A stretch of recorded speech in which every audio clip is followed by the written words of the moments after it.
Hello दोस्तों, मैं आपको एक कहानी बताने जा रहा हूँ जिसको सुनकर आपको लगेगा कि अपने मन को अपने वश में कैसे करें और अपने मन के बारे में जान सकते हो।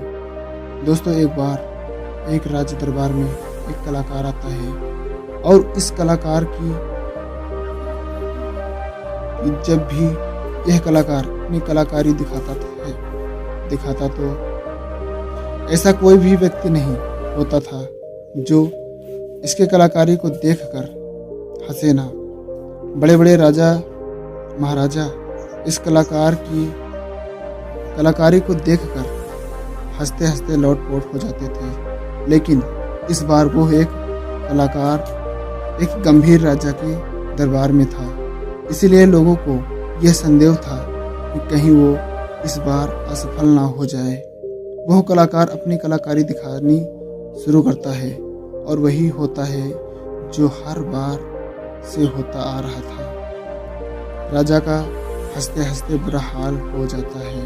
वह राजा उस कलाकार को कलाकारी देख इतना प्रसन्न होता है कि वो इस कलाकारी को मोह इनाम देने के लिए भी तैयार हो जाता है। हमें यह बात हमेशा याद रखनी चाहिए कि अधिक खुशी में लिए गए फैसले अक्सर गलत साबित होते हैं। राजा उस कलाकार से कहता है कि मैं मांगो जो भी तुम मांगोगे चाहते हो, मैं तुम्हारी कलाकारी से बहुत प्रसन्न हूँ। वह कलाकार कहता है कि क्षमा करे राजन, पर मैं जो भी मांगूंगा शायद आप वो दे ना पाओगे।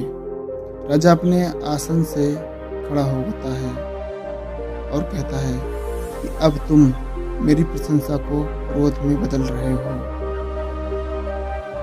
क्यों? तुम्हें मेरी द्वारा कही गई बात पर संदेह है?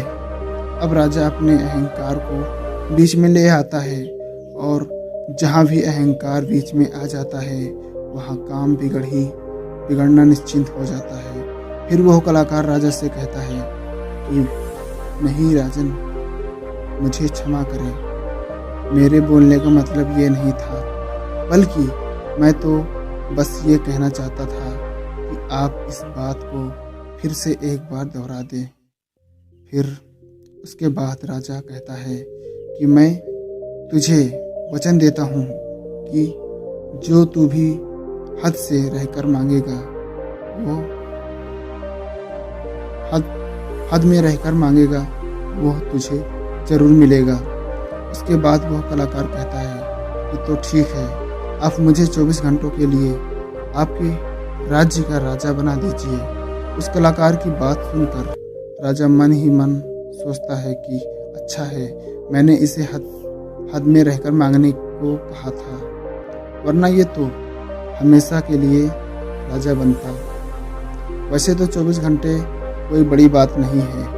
और उसके बाद राजा सोच समझ कर उस कलाकार से कहता है कि ठीक है, अगले 24 घंटे के लिए मैं तुम्हें राजा घोषित करता हूँ। राजा बनने के 1 घंटे के अंदर ही वह कलाकार जो किया अब राजा बन चुका था, वह पुराने राजा को फांसी पर चढ़ा देता है और दूसरे घंटे में वह पुराने राजा के सभी भरोसेमंद लोगों को हटाकर अपने भरोसेमंद लोगों को रख लेता है। आप में से बहुत सारे लोग उस राजा को मूर्ख समझ रहे होंगे, परंतु मैं आपको बताना चाहता हूँ कि वह राजा कोई और नहीं बल्कि आप और आपका कलाकारी, आपका मन है। आपका मन आपको थोड़ी सी खुशी क्या दे देता है कि आप उसके पीछे पीछे हो लेते हैं। जो वही कहता है वही आप करते हैं और बाद में आपके हाथ में केवल पछतावा ही लग जाता है। किसी भी चीज़ का मज़ा लेना समस्या नहीं है, बल्कि इस मज़े में ही डूबकर अपनी शुद्धबुद्ध को देना समस्या है। अब दूसरे पक्ष का उत्तर समझिए। हम अपने मन को काबू में कैसे करें, अपने मन को कैसे नियंत्रित करें। दोस्तों, हमारा मन हमसे सिर्फ बुरे काम ही नहीं करवाता, बल्कि ये आपसे अच्छे काम भी करवाता है। मैं आपको एक उदाहरण देकर समझाता हूँ। जब आप ईश्वरों का सहारा लेते हैं तब आपका मन बुरे काम करता है, और जब आप क्रोध का सहारा लेते हैं तब आपका मन बुरे काम करता है। जब आप मोह, अहंकार और लालच जैसी बुरी चीज़ों का सहारा लेते हैं तब आपका मन आपसे बुरे काम करवाता है, और जब आप प्रेम, दया और प्रतिज्ञा जैसी अच्छी भावनाओं को सहारा लेते हैं तो तब आपका मन अच्छे काम करता है। इसीलिए समस्या मान नहीं है, बल्कि मन का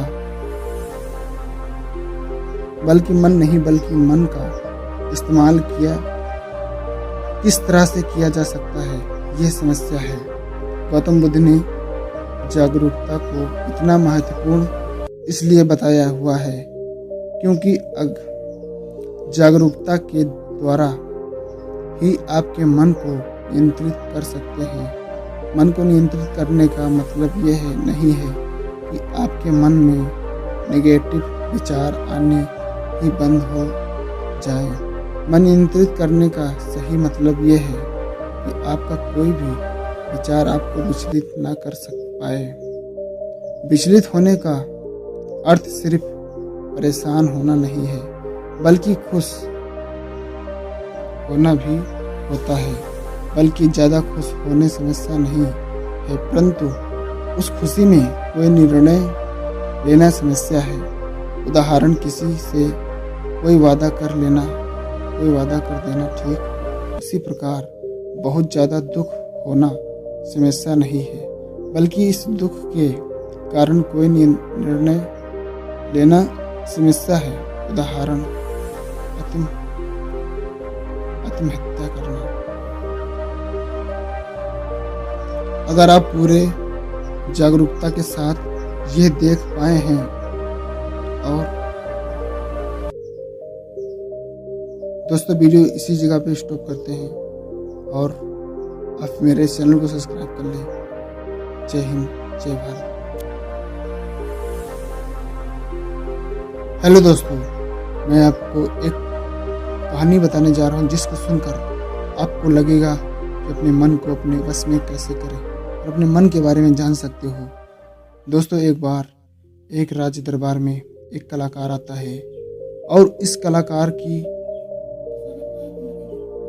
जब भी यह कलाकार अपनी कलाकारी